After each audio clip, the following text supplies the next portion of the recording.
Ladies and gentlemen, it is a great honor to receive this award tonight, named for my dear friend and colleague, Thomas Szasz. As Thomas Szasz wrote years ago, the only true political virtue is obedience to authority, and the only true political sin is independence. Independence renders authority useless, and that is what infuriates it so.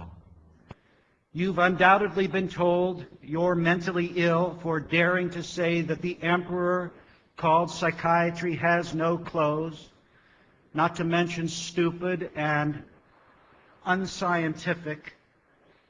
At least this is what some of my colleagues say about me at one university. So if this is something that has happened to you, I'm here to say that you are not alone. The controversy regarding the myth of mental illness and psychiatry is not about science or medicine, it's about power. When psychiatrists start agreeing with you, well then perhaps you ought to reconsider your position. Something may be wrong. So I'd like to say a few disobedient things, which is especially true because I was trained as a psychologist, and when a member of the profession criticizes its own, it's considered especially sacrilegious. What do we know that is true, that the cult of psychiatry keeps telling us is false? First, the idea that there is a known brain lesion causing mental illness.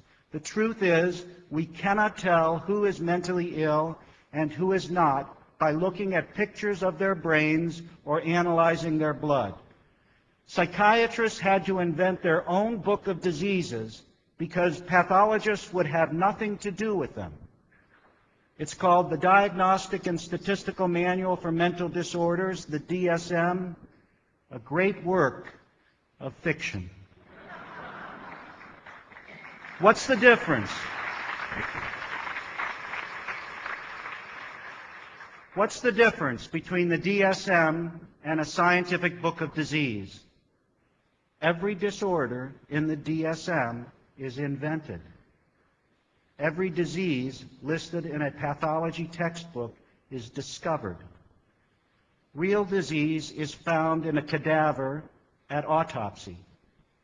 Mental illness is not. Mental illness refers to something that a person does. Real disease refers to something that a person has. Consider this yet another way. It takes one person to have a real disease. It takes two people to have a mental illness.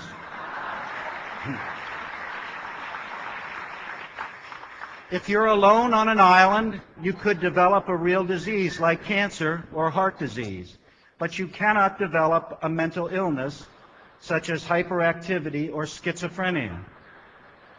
This is because mental illness is always diagnosed on the basis of some sort of social conflict.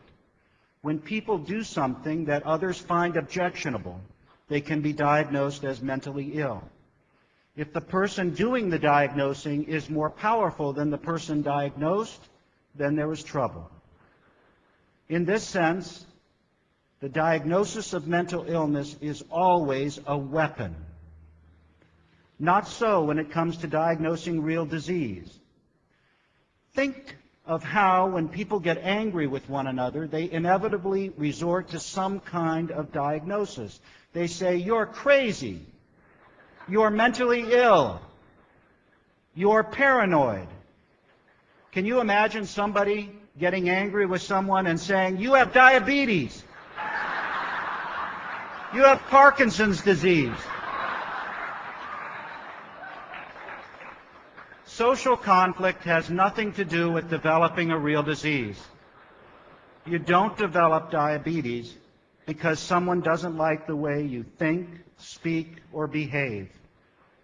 You have to have someone else present to judge that your behavior is morally good or bad in order to have a mental illness. So diagnosis is a weapon, a tool people use against one another, especially when there is some kind of power conflict present. And what of treatment? Treatment for mental illness is punishment. Look at our criminal justice system. When someone commits a crime and a psychiatrist is in the courtroom, a defendant may go to a mental institution instead of a prison. Can you imagine a judge saying, "I sentence you to treatment for your cancer"? I submit to you that psychiatric treatment is worse than prison. For in prison, they don't judge how long people should be deprived of liberty on the basis of what they think about themselves and the world. In a mental institution, of course, this is the case. If you don't think about yourself and the world correctly, you'll be punished longer.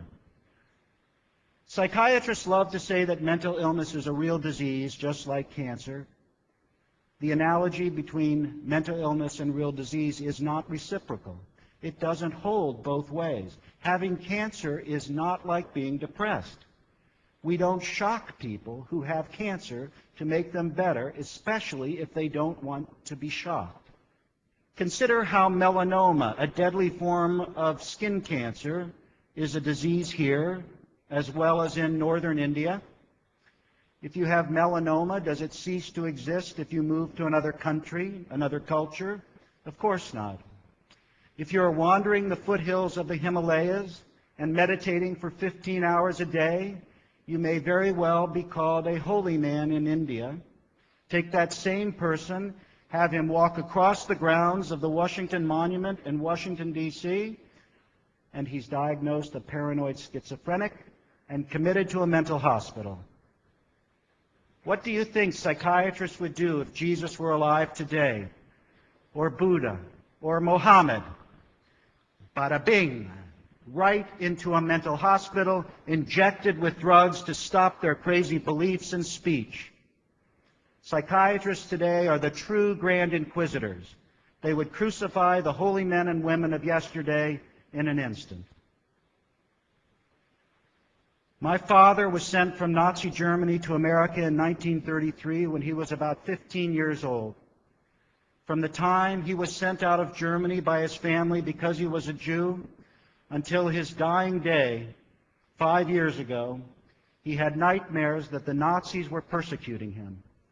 He fought against them his whole life, awake and asleep. I used to ask him, "Dad, what were people thinking in Germany back then? What were they thinking when they saw the Nazis parading about?" And he used to say, "Nobody took them seriously. Nobody believed they could ever have the power to do what they did. We laughed at them." Now, while I encourage you to laugh in the face of those psychiatrists who argue that 2 + 2 doesn't equal 4, know too that we must also take them seriously, especially when it comes to the harm they have done to people in the name of helping them. For if we do not, history will repeat itself. We are building a resistance to the psychiatric Gestapo. The Citizens Commission on Human Rights is an important partner in the fight for liberty and justice. That is why we are here tonight, and that is why we will be together tomorrow. Thank you.